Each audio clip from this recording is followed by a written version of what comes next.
জারাহাতুস সিনানি লাহাল ইলতিআম।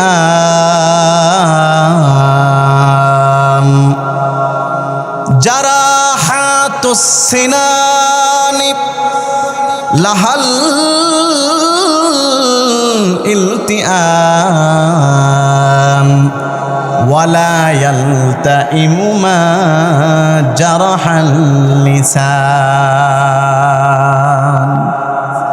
ও পৃথিবীর মানুষেরা শোনো, তরবারি দিয়ে যে আঘাত করা হয়, ছুরি চাকু দিয়ে যে আঘাত করা হয়, একটা সময় সেই আঘাত শরীর থেকে মুছে যায়, শরীর থেকে এক পর্যায়ে সেই আঘাতের চিহ্নটাও মুছে যায়।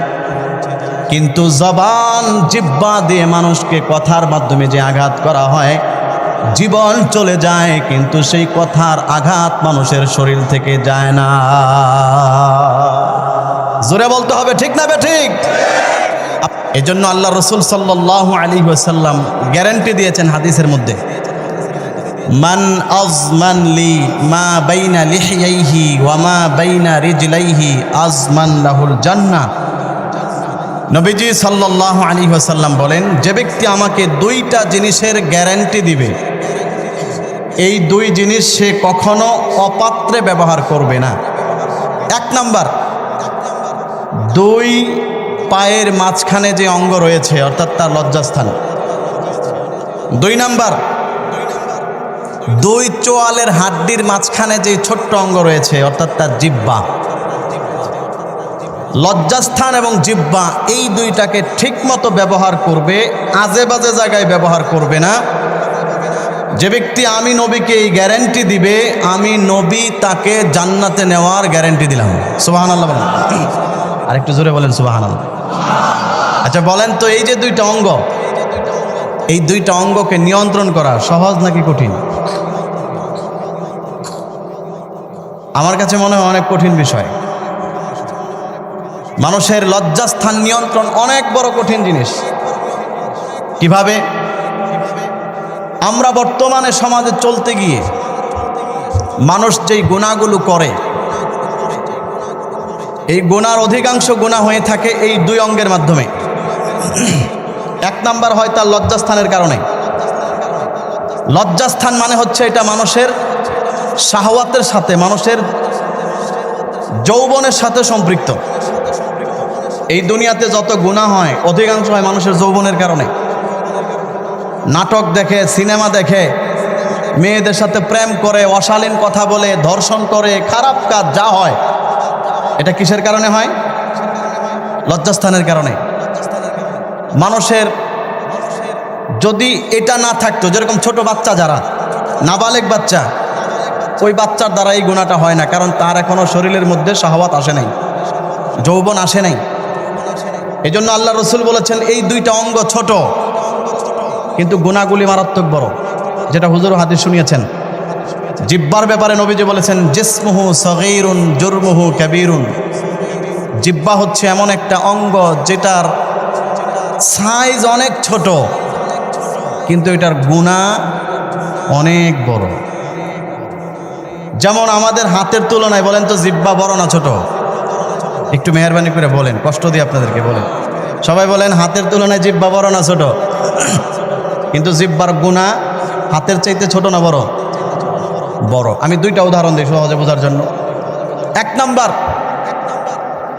একজন মানুষ কাট্টা কাফের ছিল, চিরদিনের জন্য জাহান্নামী। জবান দিয়ে শুধু একবার পড়ল লা ইলাহা ইল্লাল্লাহু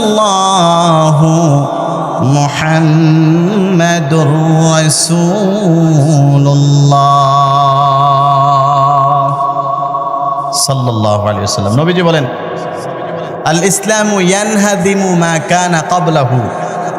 ইসলাম গ্রহণ করার মাধ্যমে তার জীবনের যত গুনাহ ছিল, এই এক কথার মাধ্যমে আল্লাহ তাআলা সব গুনাহ মাফ করে দিয়েছেন। কথা বলছে কয়টা? একটা কালিমা পড়ছে মাত্র। 90 বছর বয়সে কালিমা পড়ছে, তাহলে 90 বছরে যত গুনাহ করছে সব মাফ। সুবহানাল্লাহ বলেন সবাই। এটা হলো ভালো কাজের উদাহরণ দিলাম। আবার মনে করেন কোন ব্যক্তি 90 বছর পর্যন্ত ভালো কাজ করল, নামাজ পড়ল, রোজা রাখলো, হজ যাকাতের কোনো কিছুর অভাব নাই। মৃত্যুর সময় শয়তান তাকে ধোঁকা দিল, বলো তুমি আল্লাহ ছাড়া কেউ নাই, জোরে বলেন নাউজুবিল্লাহ। মৃত্যুর সময় লোকটা শয়তানের ধোঁকায় পড়ে জবান দিয়ে শুধুমাত্র একটা কথা বলে ফেললো, আল্লাহ বলতে কিচ্ছু নাই। সাথে সাথে বেঈমান হয়ে মারা গেল, চিরদিনের জন্য জাহান্নামী হয়ে গেল। মারাত্মক একটা অঙ্গের নাম হচ্ছে জিহ্বা। মৃত্যুর সময় একবার শুধু বলছে আমি কোরআন মানি না। আচ্ছা কোরআন মানি না বাদ দিলাম, সব মানে কোরআনের একটা বিধান আমি মানি না। বলেন তো ও কি মুসলমান না কাফের? সবাই বলেন মুসলমান না কাফের? সারা জীবন ছিল মুসলমান, কিন্তু মরার আগে শুধু বলছে জিহ্বা দিয়ে একটা কথা, এক কথাই সারা জিন্দেগির সব শেষ। এই তো গেলে ধর্মীয় দৃষ্টিকোণ থেকে। এবার পরকাল দুনিয়ার দৃষ্টিকোণ থেকে দেখেন নবীজির কথা কত বাস্তব, যে জিহ্বা অঙ্গ ছোট কিন্তু এটার পাপ অনেক বড়। আপনি একজনের হাত দিয়ে একটা থাপ্পড় মারছেন, সে দেখবেন একসময় এই কষ্টটা ভুলে যাবে। কিন্তু জবান দিয়ে মনে করেন একটা কথা বলছেন, এই এক কথার কারণে পুরা দেশ জুড়ে মারামারি শুরু হয়ে গেছে। কি বলেন, এটা সম্ভব কি সম্ভব না? আপনারা কি আমার কথা বুঝতেছেন? সবাই বলেন সম্ভব কি সম্ভব না? যেমন কথার কথা আমি বোঝার জন্য উদাহরণ দিতেছি। কেউ একজন আপনাদের এলাকার বলল, কেউ একজন বলল আপনাদের এলাকার যিনি এখন এমপি দাঁড়াবে অথবা যিনি এমপি হবেন, কেউ একজন বলল কিসের এমপি কিসের কি, ওরা ধরে নিয়ে আয়, আমি ওরা মেরে ফেলবো, ওরা একটা কিছু বেরোলাম। এই মুখের অপাত্রে ব্যবহার করছে, জবান দিয়ে এক কথা বলছে। বলেন তো এই কথার মাসুল দিতে দিতে দিতে দিতে তার জীবন পর্যন্ত যাওয়ার সম্ভাবনা আছে। কথা বলেন ঠিক না বে ঠিক? এটার নাম হলো জিহ্বা। অঙ্গ ছোট কিন্তু এটার পাপ মারাত্মক। আপনি যদি এমপির কথার কথা এই জিহ্বাটা কিছু না কয়ে যদি অন্য কিছু করতেন, হাতটা যদি একটা ধাক্কা মারতেন, বিষয়টা এত দূর গড়াইতো না। কিন্তু জবান দিয়া যখন কিছু বলছেন তখন এটা মারাত্মক পর্যায়ে চলে গেছে। আমার ভাইয়েরা, এই জন্য একজন কবি বলেছেন, যারা হাতুস সিনানি লাহাল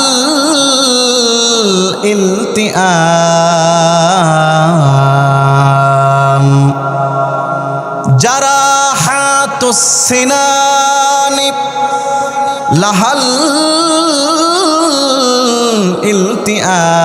ইলতিআম ওয়ালা ইয়ালতাইমু মা জারাহাল লিসান।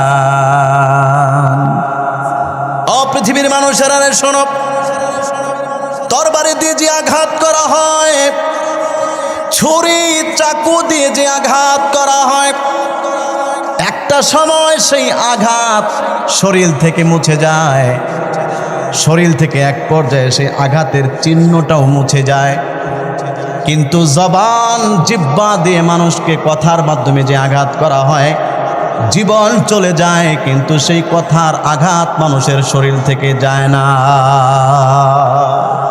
জোরে বলতে হবে ঠিক না বে ঠিক? আপনি একজনকে মারামারি লেগে বাঁশ দিয়ে বাড়ি দিয়ে মাথা ফাটাই ফেলছেন, মাথায় সেলাই লাগছে, 5 বছর পরে 10 বছর পরে দেখবেন সেলাইয়ের দাগ সহ চলে গেছে। আর এখন তো বর্তমানে যে আধুনিক জমানা, যে ক্রিম, যে লোশন বের হয়েছে, মহিলাদের পেটে সিজার করে কাটা দাগ থাকে, ওই দাগ সহ চলে যায়।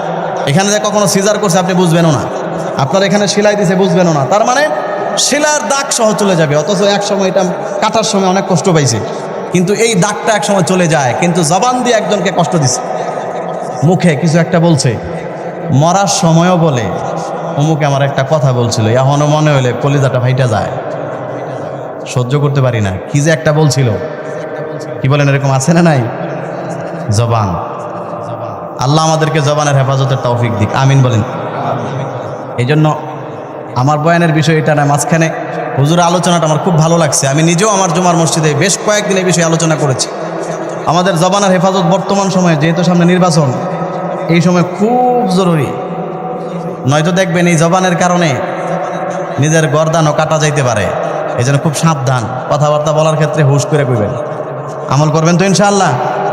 দরকার নাই, চুপচাপ যতটুকু নীরবে থাকবেন ততটুকু ভালো থাকবেন। আল্লাহ তৌফিক দান করুক, বলেন আমিন।